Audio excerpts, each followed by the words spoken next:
Bismillahirrahmanirrahim. Assalamualaikum warahmatullahi wabarakatuh. Perkenalkan, nama saya Sylvia Haryanti dengan nomor pokok mahasiswa 203300051605. Dalam video kali ini saya ingin membahas tentang materi hukum perdata internasional guna melengkapi tugas 2 hukum perdata internasional dengan dosen pengampu Bapak John Ogenda Hafiz Jonda, SH, LLM, CLA, CPARB, CML, CME, CMLC. Nah, hukum perdata internasional adalah hukum yang mengatur entitas berskala internasional. Pada mulanya, pengertian hukum internasional hanya diartikan sebagai hukum yang mengatur perilaku dan hubungan antar negara semata. Namun, dalam perkembangannya, pengertian hukum internasional meluas dan hubungan negara dengan organisasi internasional, hubungan antara organisasi internasional dan organisasi lainnya, hubungan negara dengan individu dan konteks khusus, dan lain sebagainya.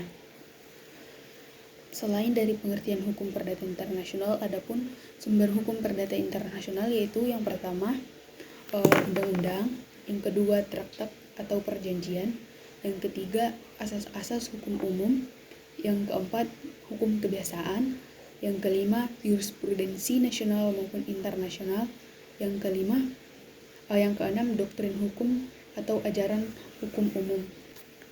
Selain dari sumber hukum perdata internasional dan pengertian hukum internasional, ada juga teori hukum perdata internasional, yaitu yang pertama teori kualifikasi lex fori, yang kedua teori kualifikasi lex cors, yang ketiga teori kualifikasi otonom, dan yang keempat teori kualifikasi bertahap.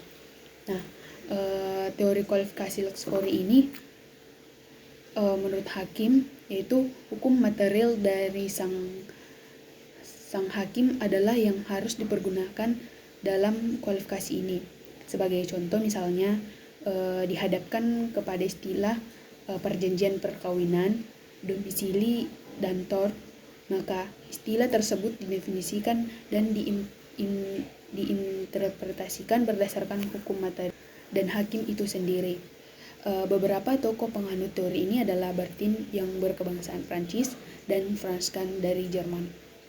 Bertin berpendapat bahwa teori ini harus dipergunakan dalam kualifikasi dengan alasan seorang hakim sudah disumpah untuk menegakkan hukumnya sendiri dan bukan sistem asing lainnya, di mana bila sistem hukum asing diberlakukan dalam suatu perkara itu adalah hanya bentuk kesukarelaan forum guna membatasi kedaulatan hukumnya. Sedangkan menurut Franz Kant, kualifikasi harus menggunakan teori ini karena alasan kesederhanaan dan kepastian yang diberikan. Oleh sebab itu, kelebihan dari teori kualifikasi ini adalah mempermudah suatu perkara untuk diselesaikan. Karena hukum yang digunakan adalah hukum material yang dipahami oleh hakim. Akan tetapi, di sisi lain kelemahan teori ini adalah kemungkinan timbulnya ketidakadilan sebab terjadi adanya ukuran yang mungkin saja tidak sesuai dengan hukum asing yang seharusnya diberlakukan atau bahkan ukuran yang sama sekali tidak dikenal oleh hakim asing tersebut. Nah, yang kedua yaitu teori kualifikasi lex cors atau lex fori yang diperluas. Nah, teori kualifikasi lex fori yang diperluas ini pada dasarnya berdasarkan teori ini kualifikasi harus dilaksanakan sesuai dengan ukuran dari keseluruhan sistem hukum yang berkaitan dengan perkara. Maksud dari teori ini adalah guna menentukan kaidah hukum perdata internasional mana dan lex fori yang paling erat kaitannya dengan kaidah hukum asing yang mungkin diberlakukan. Teori ini dikemukakan di Spagnet, kemudian diperjuangkan lebih lanjut oleh Martin Ward dan Carshert. Teori ini beranggapan bahwa kualifikasi harus dilakukan sesuai dengan sistem serta ukuran dari keseluruhan hukum yang bersangkutan dengan perkara. Tindakan kualifikasi dimaksud untuk menentukan kaidah hukum perdata internasional mana dari lex fori yang erat kaitannya dengan hukum asing yang seharusnya berlaku. Penentuan ini dilakukan dengan berdasarkan diri pada kualifikasi yang telah dilakukan berdasarkan sistem hukum asing yang bersangkutan.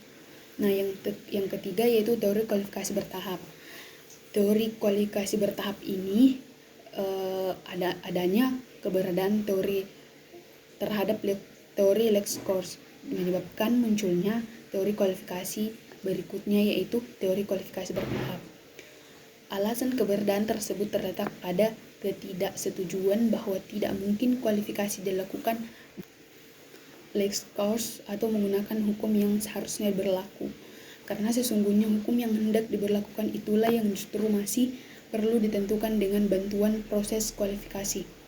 Berdasarkan hal tersebut, kualifikasi menurut teori kualifikasi bertahap dilakukan melalui 2 tahap, yaitu kualifikasi tahap pertama atau kualifikasi primer. Kualifikasi tahap pertama ini, hakim harus menentukan kaidah hukum perdata internasional atau check of law atau lex fori yang akan dipergunakan untuk menentukan titik taut penentu. Dan kedua, kualifikasi tahap kedua atau kualifikasi sekunder.